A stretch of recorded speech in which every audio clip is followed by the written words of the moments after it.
Confused about?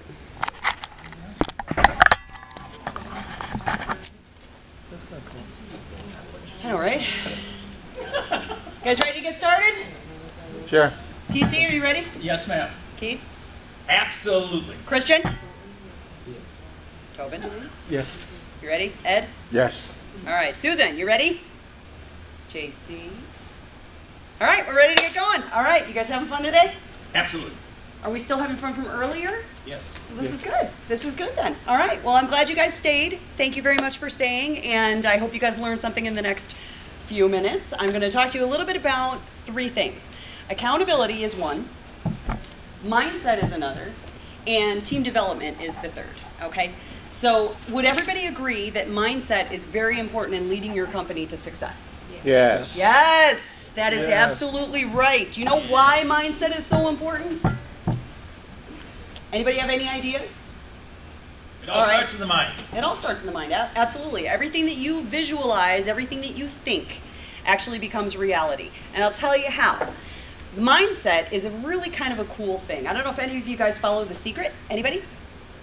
Yeah, good. I've listened to it. You've listened to it, you've seen it, you're familiar with it at least. Okay, so it's the law of attraction. It's basically about how to get the things that you want in life. Okay? So let's start with the mind. With the mind, everything in your mind, every thought that you have can actually be measured. It puts out a frequency to the universe. It puts out a frequency out there, and you can actually measure it. Okay? So with that thought in mind, what you want to do is kind of try to take a mental inventory of how you think and what kinds of thoughts are in there. So you're an entrepreneur, let's say. You're starting your own business. You got your own gig going. Okay? What kinds of mindsets could possibly trip you up? What could you think of? Because, you know, 9 out of every 10 small independent businesses fail, right? Yep. You want to be part of that 10%, correct? Yep. Okay, so what is it that makes the 90% fail? What is in their heads? What kind of frequencies are they putting out there? What kinds of things? Negative. Negative? Okay, like what? What specifically? Fear. Fear. Fear of what? Fear of failure. Failure. Fear of failure. That would be one. What else? What could be a problem? I'm not good enough. Don't have enough Self-doubt. customers. Yeah. I don't think I'll ever make it. I I'm don't not one of deserve those successful people. I don't deserve. I don't deserve it, right? Exactly. What else could be a problem? What if it's just basically they just have a habitual bad day? Have you ever had one of those days where you wake up in the middle, let's say you wake up in the morning, okay? You're late. Your alarm clock doesn't go off, or you fail to hear it or whatever, and you wake up and you're like, oh my God. And you can't seem to get your act together. And then you jump out of bed finally, you get ready to go run to the shower, and you accidentally kick the nightstand and you stub your toe, right? Then what happens as the day goes on? You kind of spin out, right? You have more and more problems kind of getting that mindset clear again. And have you ever just kind of let that go and you just continue to have a worse and worse day and it just continues to build on itself and that type of thing? Anybody ever had an experience like that? Murphy's Law. Murphy's Law, that's right, exactly. Exactly. Have you ever been around anybody who's had an experience like that? Somebody who's habitually negative? Bill was talking about that, those negative people. Okay, let me ask you a question. Have you ever seen crab fishermen? Have you ever watched a documentary on Alaska or anything like that? Do you know why crab fishermen do not need to put lids on the vats of crabs that they catch? Yes. Why? Ed, Because- tell me. Well, if there's only one, it could get out. But if there are a lot of them, when someone gets up, someone would pull them down. That's exactly right. Okay, so a vat of crabs is self-contained. They don't need a lid because what happens is, as soon as one little guy tries to get out, as soon as they try to visualize their goal and make it to the outside, all the rest of the little crabs will pull him down by his little crab legs and keep him down in that vat. Okay, and that's what negative people will do to you. That is what happens with your mindset. So if you don't control those thoughts that are going on in your head, you're gonna fail. Who wants to fail? No. No, of course not. We don't want to fail. We want to succeed. We want to have bliss. We want to have everything in abundance, right? Right. Okay. So what you need to do is change your mindset. And mindset changes, that comes with actually kind of training yourself. And I'll tell you one thing Jimmy actually did for me. Jimmy actually told me at one point in time that he had been driving Bob Proctor around. He had to drive him to a seminar, okay? And he was talking with Bob Proctor, and Bob Proctor was saying, you know, you just have to control the mantras that are going on in your head. Because, you know, you have that self-talk, And you want that self-talk to be positive, right? Only positive in, negative out. Bill already said, get the negative people out of your life, all those sucky Sallys, you gotta get them out of there, right? If they call you, change your voicemail. Just change your voicemail to something along the lines of, you know, I'm making big, huge, major changes in my life, and if I don't call you back, one of them is you, right? Okay, so what Jimmy was saying was, Bob Proctor had told him what you need to do is put together a mantra, a good mantra. So like, how many of you guys want to make more money? Everyone. Okay, Yes. right. So did I. So I was talking to Jimmy about that one day. That Jimmy, that's right back there in the back of the room, okay? I was talking to Jimmy one day, and Jimmy says to me, you know, I put this mantra up all over my life. I put it in my car. I put it in my house. I put it in my bathroom. I put it right where I wake up in the morning, and I put it at work. And I go, really? What did that do for you? He goes, why don't you see what you think? So I said, okay. So I put this very mantra I'm going to give you. I put this mantra everywhere I could think of. On my bathroom mirror. I put it in my car. This is my gift to you, by the way. I put it in my car. I put it on my roommate's room. I put it in my office. I put it everywhere. And I gave you enough copies so you guys can cut these up and put them everywhere you want, okay? So, Jimmy tells me this, it's probably about 4 o'clock in the afternoon, okay? He tells me about 4 o'clock in the afternoon, you gotta put this mantra up, it's really kind of cool. I said, all right, I'll do that.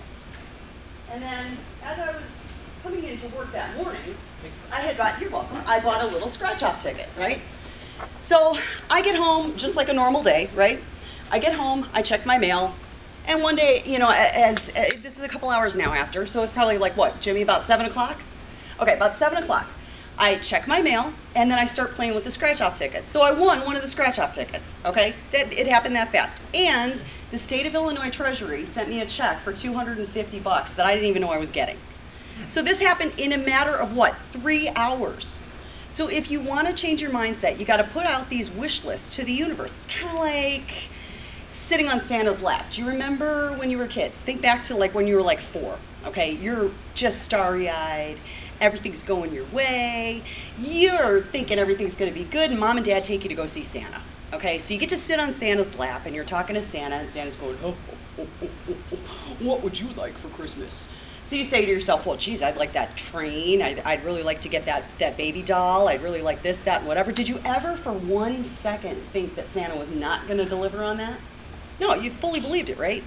You're on the good list. Why wouldn't you get it, right? Mm-hmm. Okay, well, that's exactly what we're going to do today. So, Jimmy, if you would do me a favor and pull up that video that we were talking about, make sure the sound's on first, okay?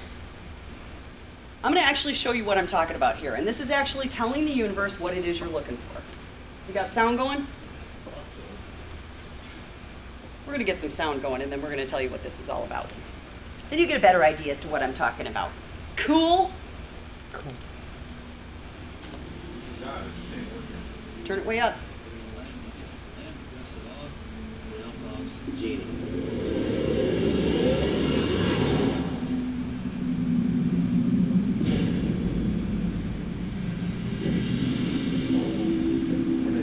Genie always says one thing.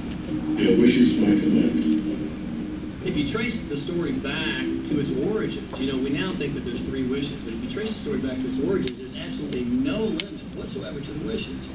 Think about that one. Now, let's take this metaphor and blow it out and apply it to you and your life. Remember, Aladdin is the one who always asks for what he wants. Then you've got the universe at large, which is this grand genie, and traditions, you know, have called it so many different things. Your holy guardian angel, your higher self. I mean, we could put any label on it, and you choose the one that works best for you. But every tradition has told us there's something bigger than us. And the genie always says one thing. Your wish is my command. So many times people say to me, well, I'd like to double my income in the next year. But then you look at their actions, and they're not doing the things that are going to make that happen. And, you know, they'll turn right around and go, well, I can't afford that. Okay, guess what? Your wish is my command. People hold that for a while, and they're really a champion in it. And they say, you know what, I'm fired up, I saw this program, and I'm going to change my life. And yet, you know, results aren't showing, and beneath the surface, it's just about ready to break through. And someone will look at the surface results and go, this stuff doesn't work. And you know what? The universe says, the wish is my command. And it goes. Okay, so now you get an idea of what I'm talking about, right? So basically what you need to do is get your mindset right. In order to be a successful business person, to get all of the dreams that you want to come true, you need to be accountable to your own mindset. You need to make sure that your mindset is working for you and not against you. Because what we think, we create, right? Okay, so I'm going to tell you a little story because I think this is kind of cool. And I swear to God, this is a true story too. Back in the 80s, there was a big freighter, and it was somewhere between Japan and the U.S., okay? So there's this big, have you heard about this? No, you look like you were like you knew what I was talking about. Okay, so this big freighter had a whole bunch of stuff on it, and somewhere in the middle of its travels, it lost a little bit of cargo. Well, the cargo that it happened to lose was this big, huge crate full of little rubber duckies, the little yellow ones, okay? And when it lost the little crate of rubber duckies, there were tens of thousands of these rubber duckies that were floating around in the ocean. But they were in this vortex. It's a huge, huge vortex that's in between there, and they just kept spinning around and around and around and around. So where are we now? We're in 2013, and this happened in 1985 or so, and these duckies are still rolling around in that vortex, right? However, between Japan and here in the US, every so often you can go on the shore and a rubber ducky will wash up, right? So how does it do that? How does a rubber ducky wash up on shore? It has no brain, can't think, can't control its thoughts, doesn't control those frequencies, it just happens to show up where its destination was, right? It shows up on shore. So if a rubber ducky, this is my point, if a rubber ducky can make it to shore after decades and make it to where it wants to go, then what is stopping you from changing your mindset to get where you want to go and achieve the goals that you want, right? You guys have brains. You guys can do it, right? Are you with me? Yeah. All right, so you say, I am worthy of success. I am worthy of success. You got it, and you are because you deserve it. All right, so what we're going to do is we're going to do a little exercise now. So I have some paper.